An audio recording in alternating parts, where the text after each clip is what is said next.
My name is Daniel Weinstock. I am the Katharine A. Pearson Chair in Civil Society and Public Policy, and it gives me great pleasure to welcome our guests and to welcome our audience to what is in fact the first webinar in a series that the Chair will be promoting over the course of the spring and early summer and perhaps into the fall on the pandemic and civil society. So since this is the first event, let me say just a couple of words about the Chair and about the way in which this series has been thought of. The Chair, which was named after Katharine A. Pearson, is funded by the McConnell Foundation, and its mandate is to explore through research and through public events the complex interrelationships between institutions of civil society and the state. Now, I had a very ambitious agenda when I applied for the Chair, and then the pandemic hit and everything was thrown into disarray.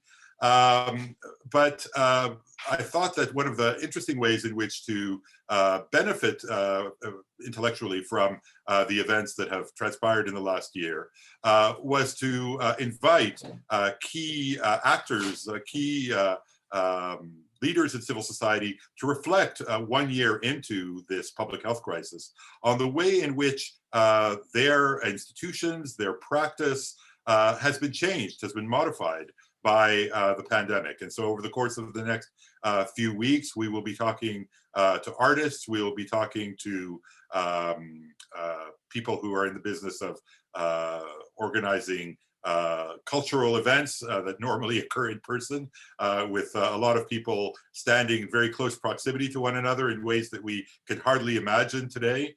We will be inviting people from community organizations to reflect on the ways in which they have been forced to modify their contact with their often very vulnerable clienteles, to get a sense, an overall sense of the way in which the practices and institutions of civil society have been changed, modified, perhaps just temporarily, perhaps in some ways in a more long-term way by the pandemic.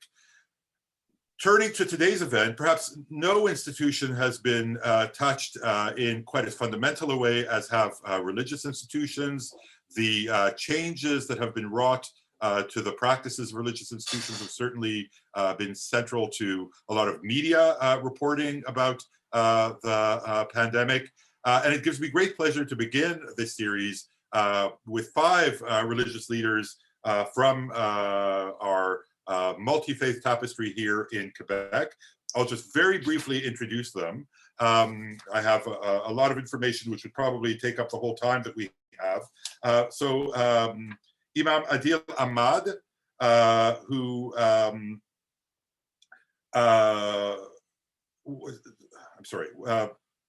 who started his higher Islamic studies under the supervision of Mufti Asim Rashid, pursued his studies until 2012, and returned here after spending time in the UK to his home base in the West Island, where he's established his own Islamic institute, the Enlightened Path Institute.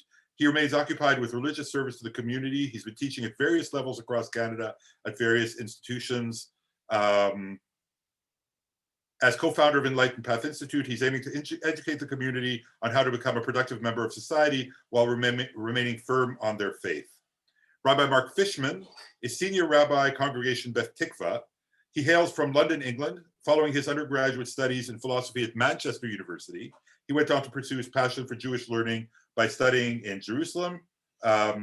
He completed his rabbinical studies under the leadership and training of Rabbi Dr. Shlomo Riskin in Efrat, Israel. And in 2010, he joined congregation Beth Tikva Havat Shalom Nusak Hari. He lives in Montreal with his wife and 4 children. Rabbi Lisa Grushkow received her BA from McGill. She was a Rhodes Scholar who spent 3 years at Oxford University, and it's both institutions that I know well, where she earned her master's degree in Judaism and Christianity in the Greco-Roman world. I'm going to skip over her long list of accomplishments, but mention that in 2015, the Jewish Daily Forward nominated Rabbi Grushkow as one of the 33 most inspiring rabbis in America. And she is, from 2012, she assumed the role of senior rabbi at Temple Emmanuel Beth Shalom here in Montreal. Père Dominique Le Rouzès est né à Québec en 1974. Prêtre catholique depuis 2003, il obtient un doctorat en théologie fondamentale à l'université grégorienne à Rome. Il a fait partie jusqu'en 2018 de la famille Marie Jeunesse, communauté nouvelle missionnaire auprès des jeunes. La même année, il est accueilli dans l'Église catholique de Québec pour travailler en paroisse. Depuis 2020, il œuvre comme responsable de la pastorale jeunesse. Il est aussi vicaire à la paroisse Notre-Dame de Foix. Reverend Dr. Deborah Meister, who received diplômée de Harvard. She obtained a master's in divinity at Berkeley. She arrived at the Anglican Cathedral avec une expérience pastorale importante acquise dans plusieurs paroisses de l'Est des États-Unis. I'm sorry, I'm trying to combine the English and the French. She's a pre-spiritual director and Benedictine contemplative who's passionate about the intersection of spirituality and justice. She's been blessed to serve in a number of multiracial, multicultural parishes, including her current position as associate priest at Christ Church Cathedral here in Montreal, and finds grace in the space where our certainties are challenged and we are invited to grow. So I think you will agree that we have an extremely distinguished panel. I hope I haven't taken too much time in introducing them, and I thank them all for their agreeing to take part. I'd like to say just a couple of words for the audience members. We will have a short period, since this whole event is only going to be an hour long. We will have a short period for Q&A at the end. Please write any questions that you might have in the Q&A box on the Zoom interface. Comme tous les événements de la chaire, cet événement sera passivement bilingue, ce qui veut dire que chacun et chacune parlera dans la langue de sa préférence, en espérant que chacun comprendra la langue de l'autre. If there's ever a need for any translation, I will happily jump in to facilitate. So let me begin by asking a first question, and perhaps I'll ask Rabbi Grushkow to start us off. I'd like to take you back to just over a year ago now, when I think it was March 13th, the Premier of the province announced that Quebec was going to be placed in, I think the expression that was used was en pause. We were going to put Quebec en pause for, I think at the outset it was 3 weeks. Very quickly, it became clear to all of us that 3 weeks was radical underestimation, and that we would probably be moving into a very different way of living for months. I'd like you to sort of project yourself back into your state of mind and your thoughts on that day when you discovered that, amongst other things, institutions like synagogues, mosques, churches would be forced to operate in a very different way. What was the first thought that came through your mind as a rabbi, as someone who instinctively immediately knew that her practice was going to be changed in quite radical ways? What was the first sort of sense that you had of the way in which this would modify your practice? Well, I'm a rabbi, not a prophet, right? So I think all of us became aware step by step how serious this was. So when this was all happening, I had just gotten back from leading a congregational trip to Israel. The world was just starting to shut down. There was this strange thing that people's flights were being canceled or rerouted coming home through the Toronto airport. There were crowds and crowds of people, all cheek by jowl, and Purim was coming up that Monday night, and it was unimaginable that we wouldn't be gathering for Purim. We heard some crazy people were talking about not doing that, but that seemed extreme. And we couldn't conceive of the fact that Passover might potentially not be in person. And now here we are coming around to our second Passover online. The things that did become clear quickly were that we needed to act on the side of safety and protecting life above all else. So when things were still uncertain, we had one last very quiet, spread out service in our big sanctuary. But by the next Friday, I looked back at my calendar, it said practice service on Zoom. And that's where we've been really ever since. So we pivoted our services, our programs, our celebrations, everything very, very quickly online. I'm fortunate to be in a movement, in a religious movement, in which the technological issue and the use of technology for prayer and on Shabbat and holidays is not an issue. That's not true, of course, for all of my colleagues. But we very quickly found our way online because we realized that our raison d'etre is connection, among other things, right? Helping people not be alone, not feel alone, be connected, whether it's to God or other human beings or to the world around us. And so what became quickly clear is we needed to find new ways to do those things because they were going to be even more important than they have been. I'd like to hear from all of you on this question. Perhaps I'll ask Père Dominique to jump in on the same question. Oui, alors j'étais en paroisse et quand j'ai eu je dirais ma première pensée lorsque on a fermé toutes les églises, il n'y avait plus de service religieux, c'était je ne peux pas rester à rien faire. Et donc j'avais l'habitude déjà dans le diocèse de Québec ici, nous avons une web télé. Donc, service de télévision par Internet avec lequel j'avais l'habitude de faire des capsules sur YouTube. Et donc, j'ai joint par téléphone donc notre équipe de web télé et nous avons établi pour tout le diocèse de Québec donc un mode pandémie, c'est-à-dire on l'appelait la couronne de vie puisque c'était le coronavirus, une sorte de couronne de mort.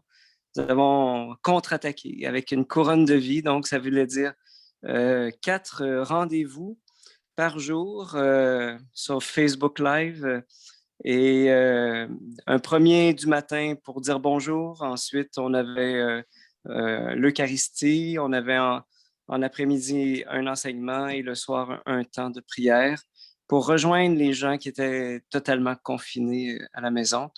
Donc, ça a duré de la mi-mars jusqu'à la fin juin. Alors, je me suis transformé de prêtre, je suis transformé en animateur de télévision.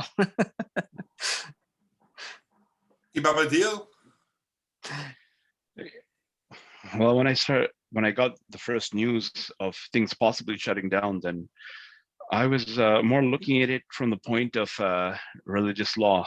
Where do we stand? Because for us, we knew this cannot be the way that we're going to keep on going permanently. So, just like Rabbi Greshko, I started looking at, how, do we prefer, distancing, or do we prefer keeping the practices going, sort of in a shape with reduced attendance as it was. But as things played out, I didn't have to make the decision. Decision came from the others that places have to close down. So once that came to pass, then we just had to sort of reach out to our community as much as we could. And this is really not our forte because all of our practices are on site. So even being someone from the computer industry, but getting myself on Zoom and the rest of the imams getting themselves on Zoom or getting themselves on YouTube or on Facebook Live, this was it was quite different. It was quite different. And our, like I mentioned, our religious practices, there's no real replacement for doing in person. If we miss it, it's because of some extraordinary circumstance which comes up. And Islam is sensitive to that. Then when there's an extreme circumstance, then the restrictions are lightened, depending on what the case is.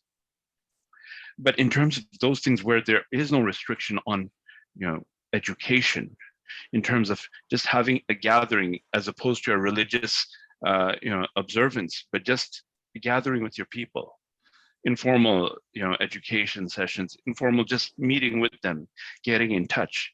This we did jump on, and even the guys who were the least, technologically adept, they started, putting some stuff up on either on Mixler. They were not so comfortable, having their faces on camera. That's not our style. That we want to put ourselves out there. So they were having, just audio sessions, and then sort of going up and started increasing that their crowds are telling them, look, we're not on Mixler. What is Mixler anyways? We're on YouTube, we're on Facebook. So we started reaching out and, to some extent or other, getting in touch with our people, giving them a chance to give us feedback through their comments, just showing some signs of life to one another, and promoting, the sense of, whoever is able to move around, as many of our seniors and so on were locked down completely. Those who were able to move around, just getting this message that, look, help out your neighbor right now. Now is the time of need. And like you said, we're expecting this for a shorter time, and it lasted much longer. So this has been going on since then. Father Deborah, I'll turn to you now. Like my colleagues on this screen, I am not a prophet. I think our original response was framed by our understanding that this would be a really rough and stressful few weeks for our parishioners.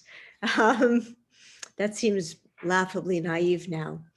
But we started to reach out to figure out how we could help support people pastorally, even more than the religious ritual. What could we do that would help people who had suddenly been removed from many of the events and connections and tasks that gave their life meaning and connection and gave them a sense of purpose? So we started to build out on Zoom. We pivoted to Zoom immediately, some daily discussion groups, daily worship opportunities, Bible studies, other kinds of learning opportunities. So depending on people's schedule, they could have logged in 3 times a day to have some kind of contact with other people, even through a screen. We also had a discussion about how to carry on our religious life in whatever format we could. I don't want to speak for anyone I don't know, but I suspect Père Dominique had exactly the same issue, which is that one of the principal acts of worship is the Eucharist, which really requires embodied presence. Watching it is not the same thing as receiving it. So it was very clear that we were going to have to go without that for a while. And that is absolutely at the heart of our faith and of how we relate to God and one another, and of how we believe we are transformed by God's grace into growing into the people that God wants us to be. So that was a really hard loss. We knew that some of our colleagues were going to be streaming Eucharists on Facebook Live. The dean and I felt very strongly that worship is not a television program. It's something that the faithful make together. And so we went to Zoom, which, our cathedral is beautiful. It meant we were sacrificing an awful lot of aesthetics and music and majesty in order to foster a sense among our parishioners of interpersonal connection and of agency, where worship could really be responsive. And our congregation has responded really, really well to that. I will add that the other struggle that I had at the start, and I think the dean as well, was that we've all been raised on these stories of clerics who had been really heroic during pandemics. They had brought communion to the dying, they had helped nurse the sick, whatever it happened to be. And being told that the only thing we could do personally to be helpful was stay home was really rough. Like, should we be volunteering in one of these places? Know that we could actually be spreading the disease. Should we be visiting people at the door? Know we could actually kill them inadvertently.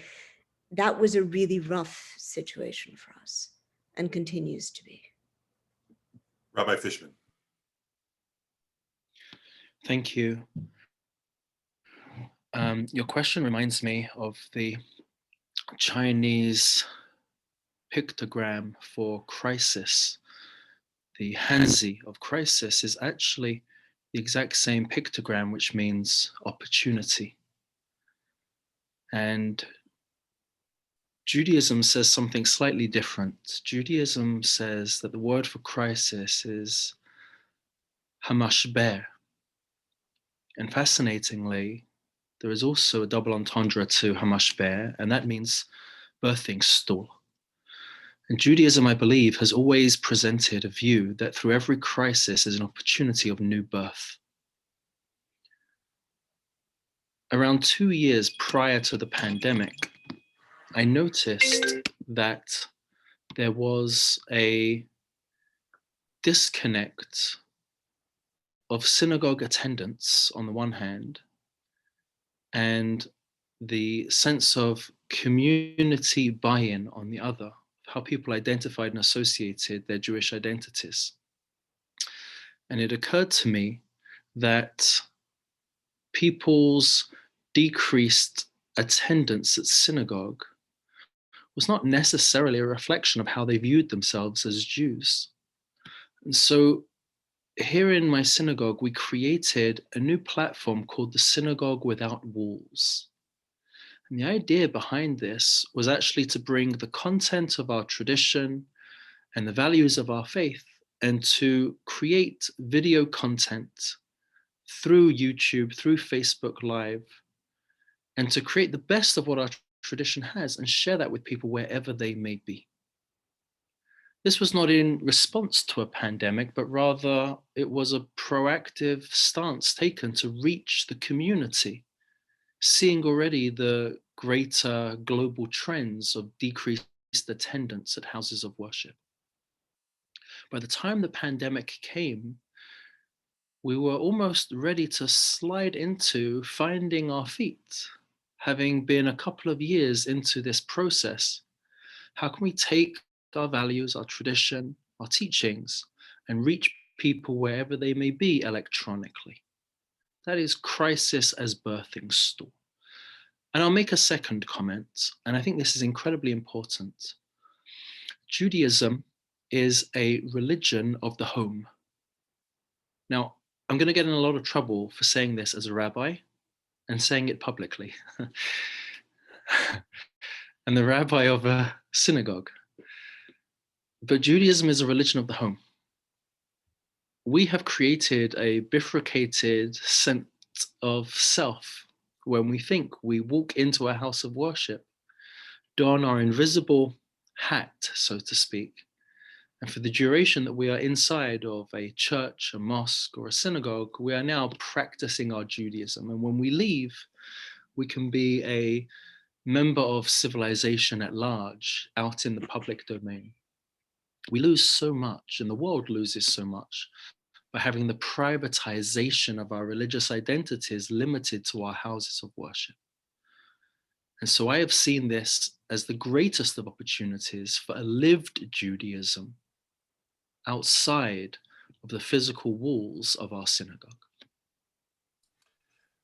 Predictably, you've already started anticipating some of the questions that I was going to ask of you before. And I should say, you should feel free to react to one another as we move further into this discussion. But perhaps I'll follow up with a question which, again, has already been anticipated in different ways by perhaps by all of you, which has to do with the embodied and sort of physically communal nature of religious observance, of religious ceremonies, of religious rites. Rabbi Grushko mentioned that she views herself as serving the cause of connection, which is obviously something that can be done through this kind of a connection, as well as through embodied connection in a shared physical space. But obviously, the tradition of the traditions of all of the faiths that are represented here are ones in which there are certain physical moments in a service that are laden with meaning,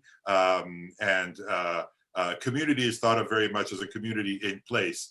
Father Deborah mentioned the cathedral, which is a place that is extremely meaningful as a physical place to her congregation, as I'm sure the physical spaces in which the rest of you practice and worship are. So I guess my question is, how have you moved some of these significant sort of moments of religious practice online? How have you improvised? How have you reshaped the ways in which some of these, what would have been thought before the pandemic to be intrinsically and irreducibly physical moments into ones that can be carried out in some other way on a virtual platform? Or are there aspects of it that just couldn't be sort of moved along, and that one just had to acknowledge would be sacrificed for whatever period of time? And perhaps as a follow-on to the question, in thinking about this, Imam Ahmad said that his first reflex was to look at religious law. In what ways are you guided in your sort of improvisation in these new circumstances by religious law, by perhaps religious precedent? This is not the first crisis that we have seen. Perhaps it is in our lifetimes, but we don't have to go that far back in history to encounter episodes perhaps that have affected all of us, or some religious communities more than others, in which there has had to be a degree of adaptation. Has history been a source of inspiration, or just perhaps irreducible individual idiosyncratic creativity? Perhaps I'll start with Imam Ahmad to get us started on this part of the conversation. So we did start looking historically what was done. We started looking at the scholars of the past, how they dealt with plagues more than these types of viruses. But in terms of the religious practices, those that had to be done in group, there we did not see too much play. That what particularly like the Friday prayer, that has to be done in congregation.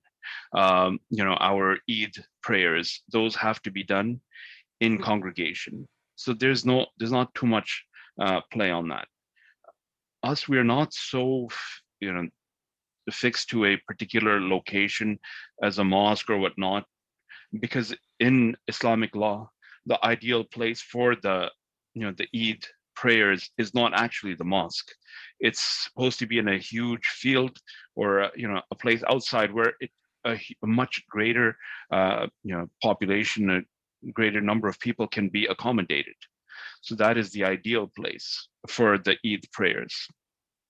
So we were not too fixed on the location as such, but the practices which had to be done in group, that there was nothing really we could do with. It was a question that we will either have to make concessions on it, which is something that is established in the faith as well, that when you cannot do something, you just don't have the capacity to do it, you will not be questioned about it. God knows that you cannot deal, you do not have the ability to deal with it at this point.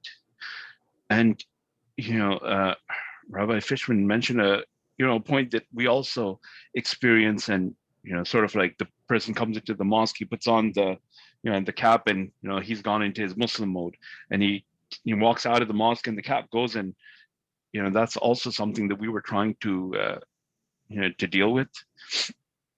And for us in the faith, in Islam, there is no Islam has to be in both the house and the mosque. So I'm not going to get shot down by anyone for saying that Islam is a place of the houses, just as well as is a place of the mosque. So we started our prayers in congregation at the house. So I would have my myself, my sons, my wife, and my daughters praying with me. And this was usually I'm going to the mosque and I'm leading the prayers there, or I'm praying there behind the imam, whoever might be leading. But now everyone, we're encouraging them to look, this is the hand we've been dealt. Don't look down upon it. It is, God is the one who dealt it to us. So he knew very well what he was giving to us, and he wants to see us make the best of it. So a lot was started in the homes, and whatever we could do, whatever there was leeway, in the religious law to get it done in home, to get it done on an individual basis. We sort of started emphasizing that this is what we have been given the capacity to do. So while maybe we had put it on the back burner for a while, so now it's the opportunity to bring our attention back to it. Hey, we had to take care of our religious responsibilities with our families. We had to educate our sons, our daughters. Maybe I was comfortably sitting with my clique in the mosque, and now it's me and a bunch of other men of my age, but now it's being highlighted that I have to take care of my kids, I have to take care of my wife. So now I'm putting some more time, some more effort. And this was already part of, Islam and part of the religious teachings, but I had not paid attention to it for a while. So this was an opportunity, and this is what we instructed our people that, look, this is what we have to focus on. Whatever we can't do, la yukallifullahu nafsan illa wus'aha. You are not encumbered more than you can deal with. But what you can deal with, push on that and make sure you do it now while you're able to focus on it. Rabbi Grushko, I see you nodding in assent. I wonder if some of what Imam Adil says resonates with you. It does, even though we're working from different structures. And I think in many ways, Imam Adil's structure is more similar to Rabbi Fishman's than to mine. The Reform movement is not a movement that is bound by traditional Jewish laws. So we're kind of meta halachic in some ways. But we're certainly advised and guided by it. And interestingly, there had been discussions from years before about, can you count in a minyan, which is one of our big issues, a Jewish prayer quorum of 10 adults. Can you count in that remotely?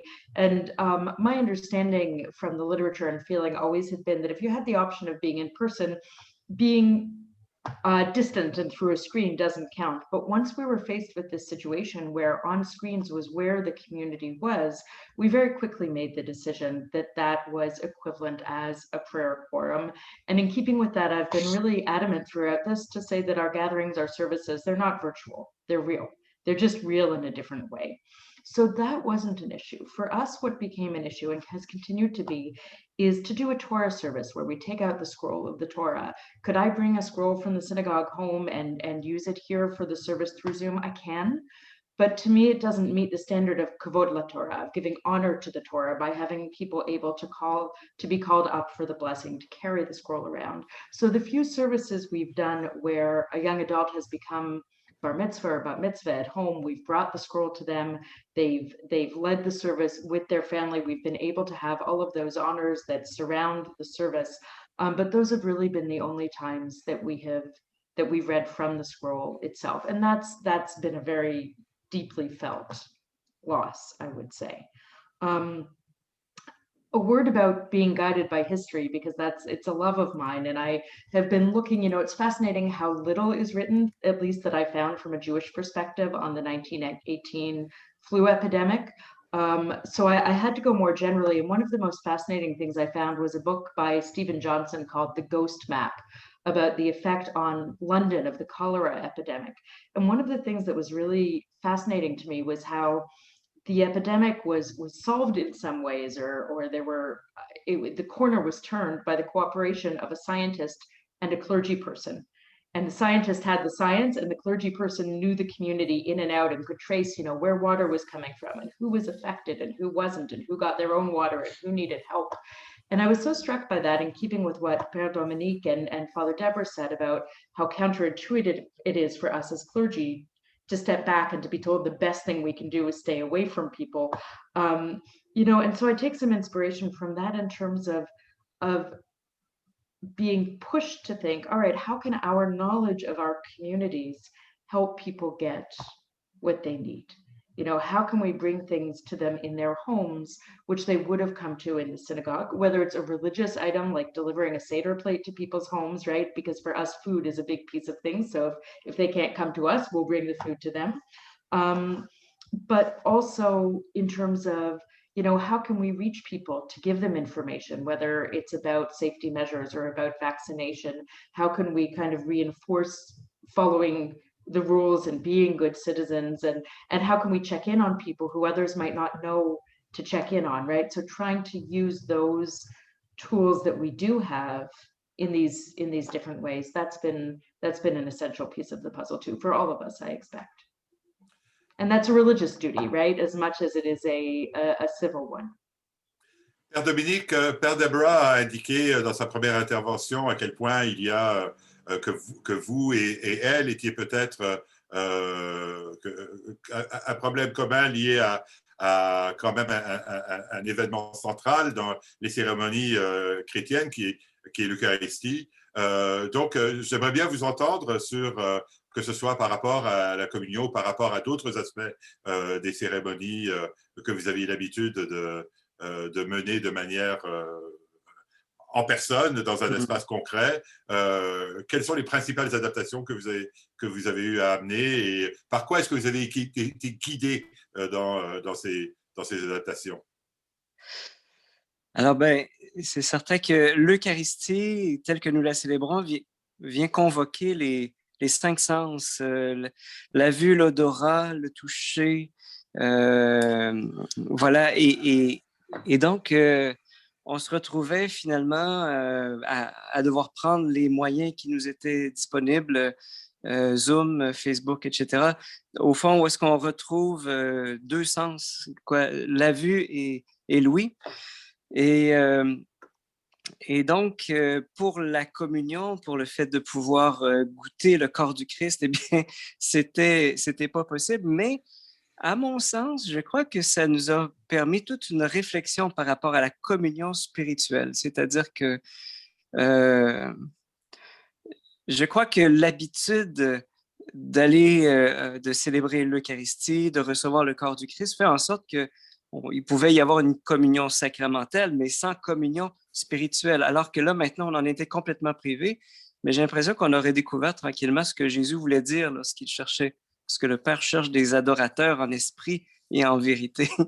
Alors, je dirais que ça a été pour nous une expérience de communion avec Dieu tout à fait particulière, mais aussi parce que les Zoom, Facebook, les réseaux sociaux viennent avec un langage tout à fait particulier qui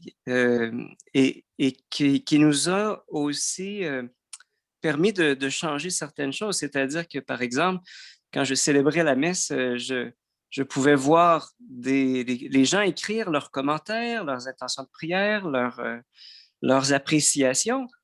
Et là, j'avais vraiment l'impression d'une interaction, d'un dialogue, de sentir mes frères et sœurs d'une manière qui était merveilleuse. Et je me faisais aussi la réflexion que sur Zoom, la grandeur des carrés est la même pour tout le monde. Il n'y a pas de carré plus gros que les autres. Et je crois que, en fait, l'expérience des médias sociaux, des moyens technologiques, nous ont permis de reconnecter sur une dimension essentielle de l'Église qui est la synodalité. La synodalité, en fait, c'est de faire route ensemble. Et je crois que pour moi, c'est une des expériences profondes que nous avons pu faire, c'est redécouvrir la synodalité de l'Église. Voilà, dans le sens que nous sommes ensemble, pasteurs fidèles, avec ceux qui ont des ministères ou non. Voilà, donc c'est une expérience qui est, malgré les souffrances qui sont réelles, il y a eu aussi des choses positives, là. Rabbi Fishman, Rabbi Grushko mentioned that the Reform movement was able to guide itself, a term that I hadn't heard before, but that I absolutely adore, meta-halachically, so I wonder whether your own, you've already given us a sense of how your own leadership has been changed even before the pandemic, but to what degree are some of the changes that you were forced to make in the course of the last year as the physical spaces became more complicated, more difficult to inhabit, guided by law or by history or by just a gut sense of what the right thing to do is in completely unexpected and unpredicted circumstances? Thank you. Yes, Rabbi Grushko is correct that there are significant differences between Orthodox and Reform interpretations of Judaism and Jewish law as it's traditionally understood. The most significant change with which we made was the praying at home, not in a quorum. Jewish law requires a quorum of 10 males above the age of 13, according to an Orthodox interpretation. And during the pandemic, we no longer therefore had public communal prayer. Everybody would pray alone. One of the changes that we made is that once we were slowly allowed to come back into the physical space of the synagogue, during the weekdays, we did start to Zoom the service, and we put up a camera on a tripod, and anybody who wanted to attend at home could join in the mornings or the evenings at the times of set prayer. This did not take place during Shabbat, the Jewish day of rest, and festivals. There is a prohibition of the use of technology, and as such, we were unable to Zoom services for the congregation. However, coming back to the thrust of the theme that I began with in my earlier comments, this was not the be-all and end-all of our response. Communal prayer is a valued and important and cherished aspect of our religion, and yet it is a part of a much larger whole.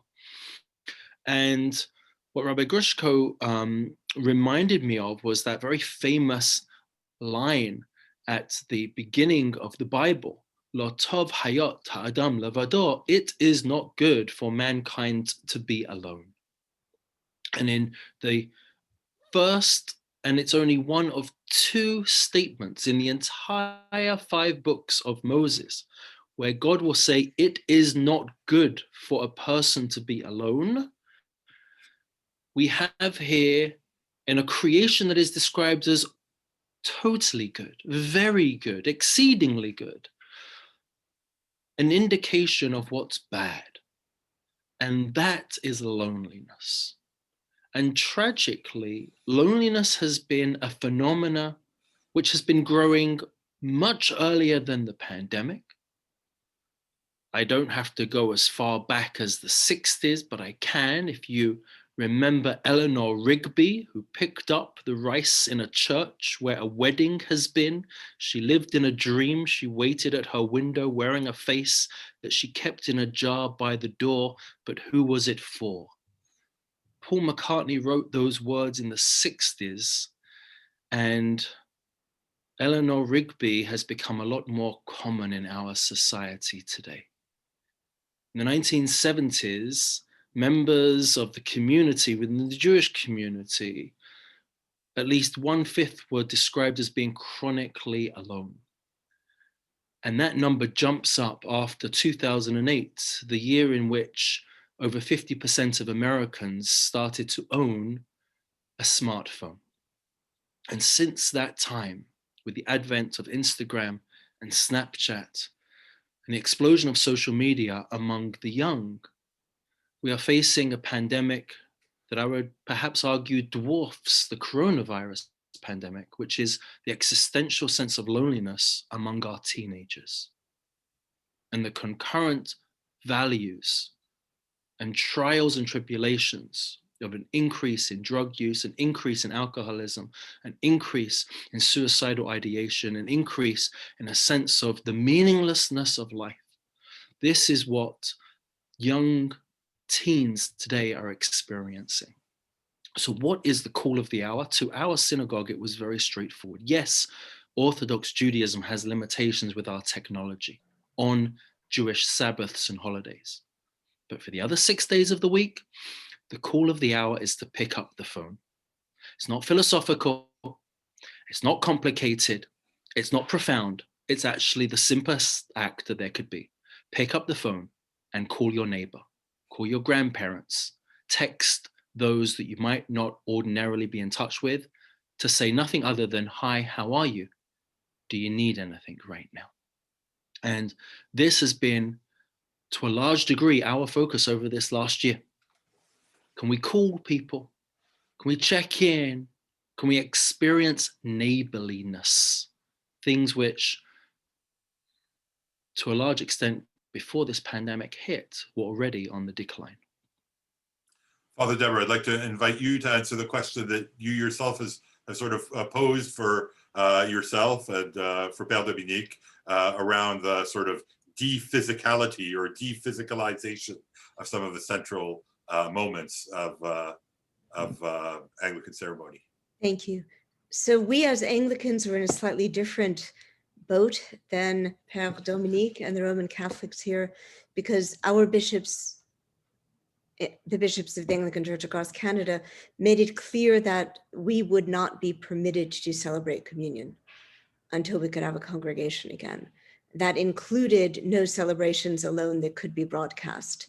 So we fell back on a very early and long-lasting pattern of what we call the daily offices, which are services in the morning and evening.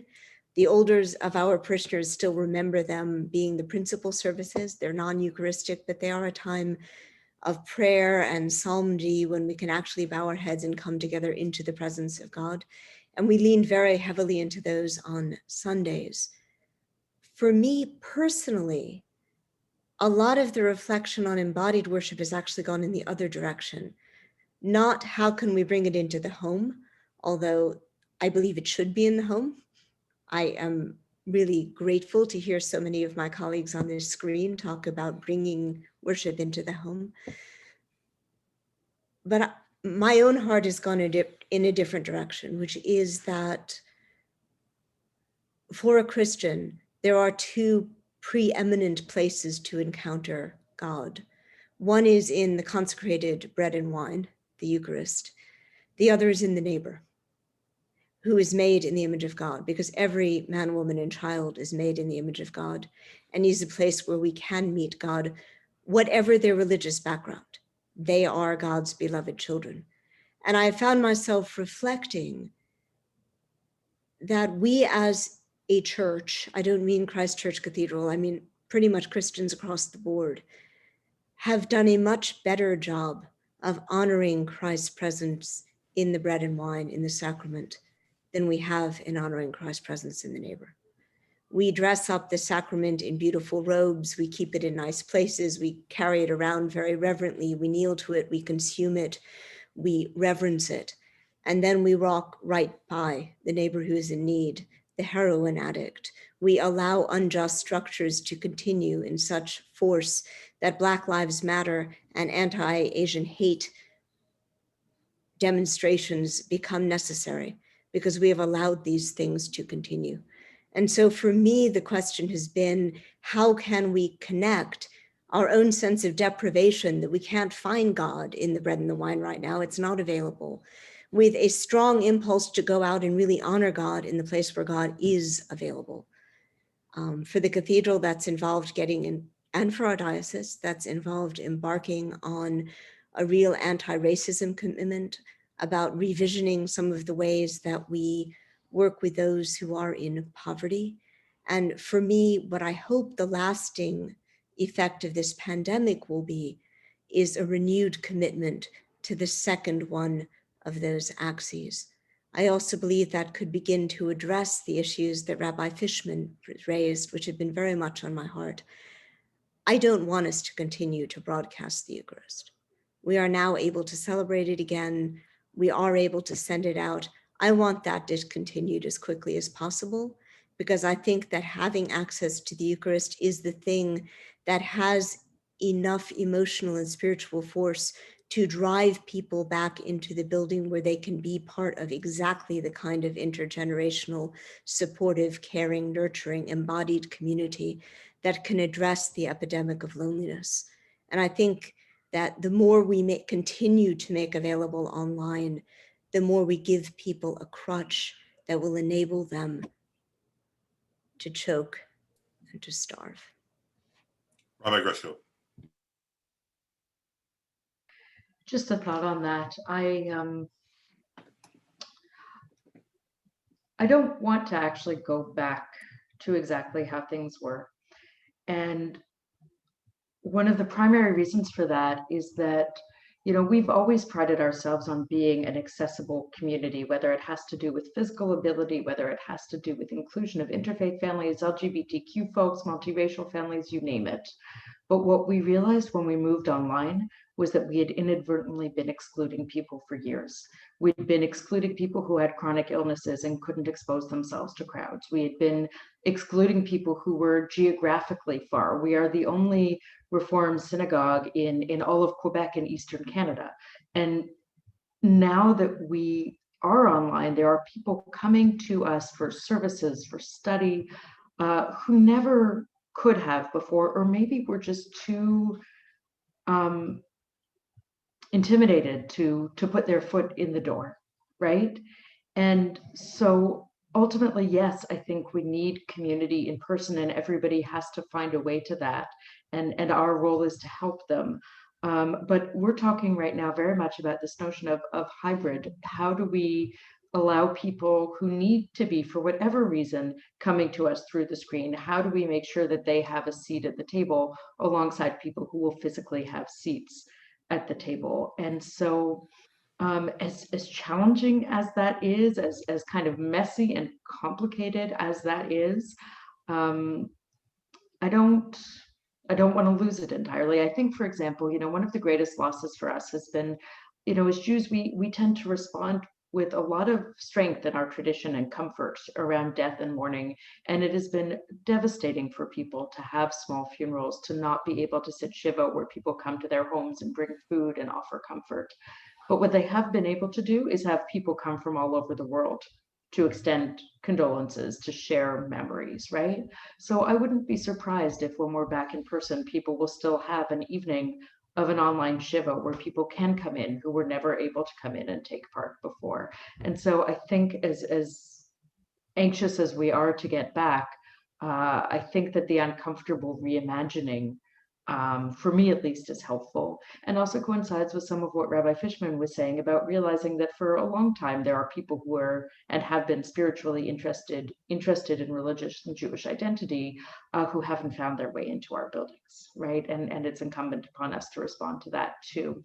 It's always the question, right? How much do you go with the culture around you and meet people where they are, and how much do you say we have something countercultural and beautiful here, which requires you to be in person, to think about time differently, to think about space differently. And let me clarify my remark very briefly. My comment about I would like us to go back, I don't want us to broadcast, was specifically about the Eucharist. I agree with you completely that social groups, morning prayer, Bible studies, all kinds of opportunities work really well on these online platforms and sustain people we otherwise wouldn't reach. So two things come to mind as I listen to you. The first is that I made a terrible mistake in just inviting you for an hour and not for 3 or 4, because we're really only scratching the surface of what we could be talking about. And I hope that you will all sort of keep in mind that I might be inviting you again to reflect on where we are 6 months from now or a year from now. The other thing is that I should have predicted that you would all have an uncanny ability at predicting the direction of the questions that I was going to be asking. And Rabbi Grushko, in effect, just answered what I think will be the last question that I'll ask, because we are sadly just a few minutes from the end. So perhaps I'll ask the others to just say a word on, and here I really will perhaps ask you to be prophetic in a sense, to prophesy on, to think about where you think we will find ourselves 6 months or a year from now, when the pandemic really is behind us, at least the acute period of it. Are there things that have been learned? Are there unexpected discoveries that you've made about your practice that you think will carry over into the phase that will follow the pandemic? So perhaps je demanderai peut-être au Père Dominique de commencer à réfléchir avec nous sur cette question. Ben, je me relie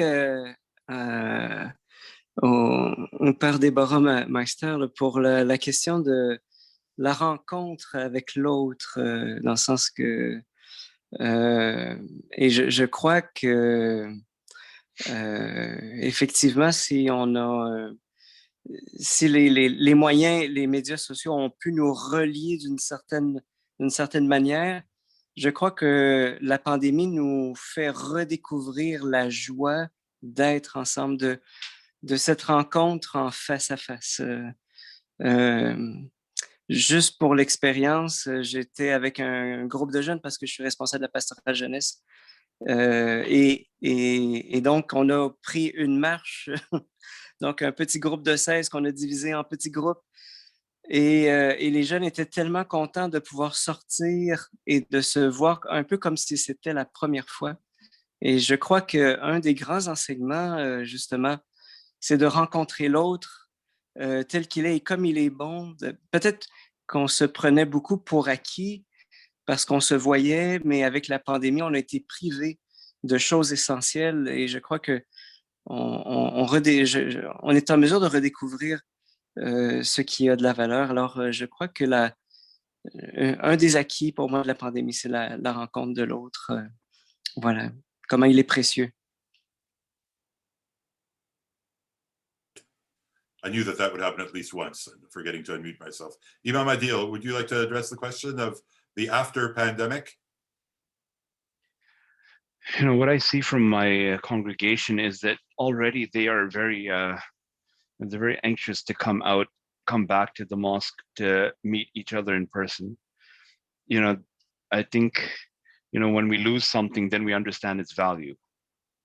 And when we lose something, then we start understanding its value. So like that, you know, you would see a more or less of a regular crowd, you know, who would be coming before the pandemic. Now, as we have been prevented from coming to the mosque, yeah, you'll see that although we are restricted on how many people can come, but I see, you know, a number of youth who I had not previously seen. They're attending. They're anxious to come back. They're anxious to actually show themselves there. So that is, you know, one good thing that we see, that, you know, people are valuing what we had taken for granted for, you know, how many years of our lives. And I guess this is human nature. We always take what is available to us for granted. So that's opening up our eyes to that realization that this was actually a blessing. This was actually something very important, and we should not take it for granted. But on our side, in terms of our programs, we have been able to reach out to a larger number of people, to a more diverse background, whether they be, you know, in different parts of the city or even different parts of the country or other countries entirely. So that is something that, you know, we're looking to sharpen up our game on it, to, you know, produce something that others can benefit from more, you know, in an easier way. It's not, you know, we have to sharpen up our production game too, which is not our thing. You know, we're people of religion, we're not, you know, producers and so on. So, you know, we're getting into that, and hopefully, you know, we'll be reaching out to both of these audiences. We've realized that it's there, and we hopefully will be going in that direction, reaching out to everyone as much as possible. Rabbi Fishman, would you like to react to the invitation to sharpening up the game? You've mentioned ways in which you were hoping to sharpen up the game even before the pandemic. Do you see the pandemic as having given rise to new tools with which to do what you had already intended, in a sense? Thank you. Yes, when was the class in rabbinical school how to operate a Zoom and to be in charge of a production facility, an internet television production facility? I think what the future holds for the synagogue, and really for all people of faith, is an incredible opportunity.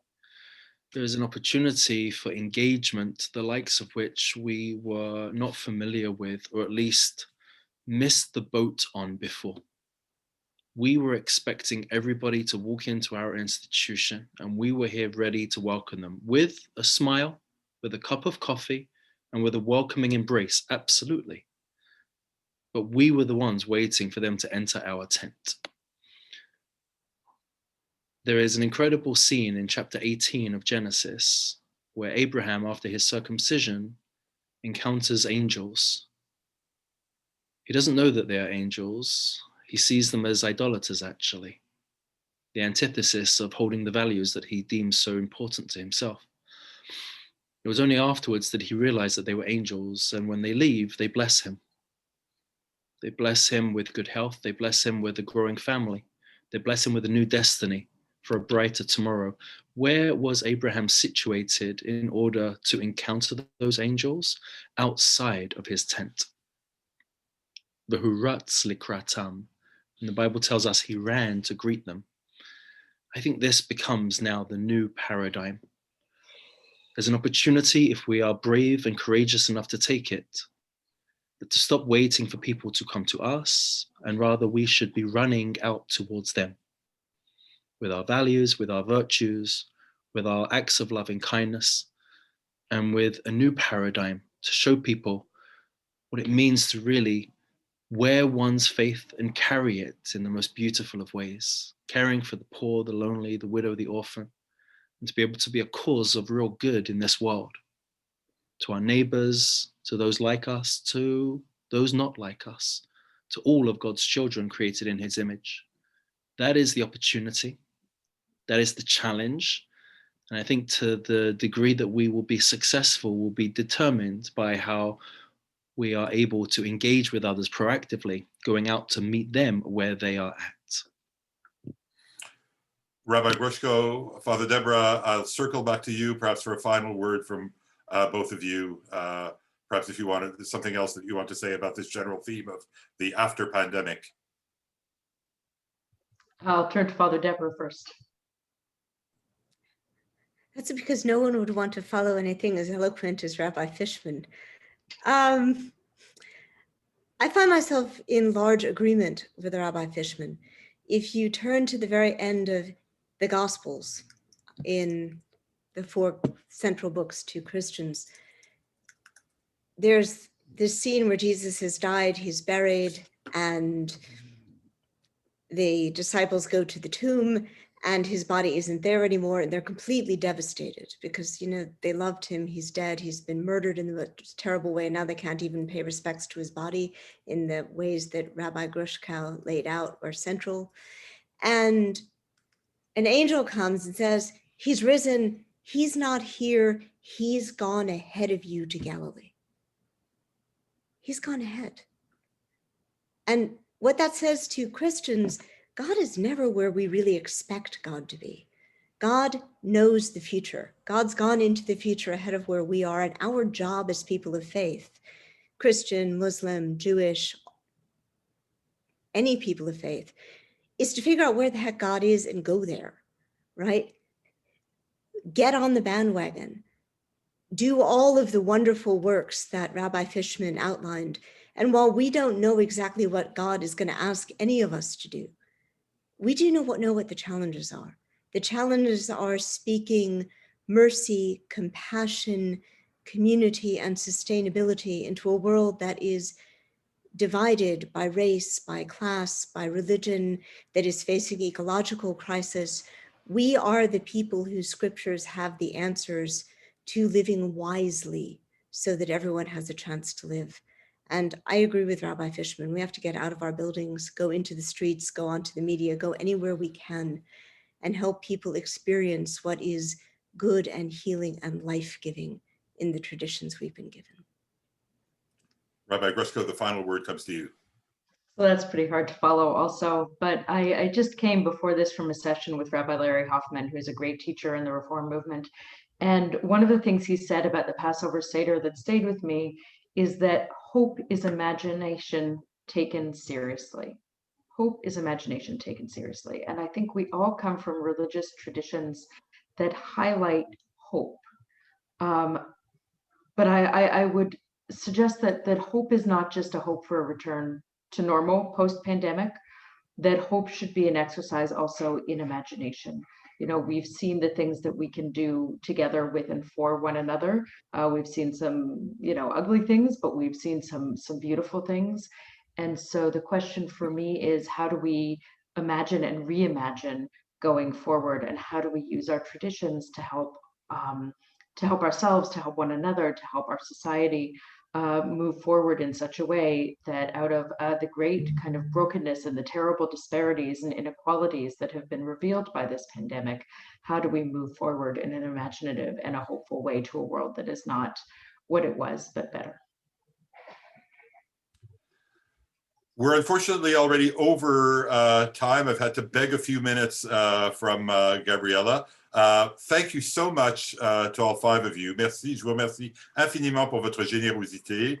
I think in an hour, we've only scratched the surface of the issues that we could have considered, but I think you've all given us a sense of what your lives have been like as religious leaders over the course of the last very difficult year, and a sense of how this year might translate into a different future. So I know I speak for all of the audience members in thanking you very much. I apologize to people who posted questions in the chat, but we are committed to sticking by the time, more or less. So again, thank you to all of you. For those of you who have found this discussion interesting, please stay tuned to this channel for further webinars on the ways in which the pandemic has shaken up, disrupted, and reinvented our lives in civil society. Thank you very much to all. Thank you.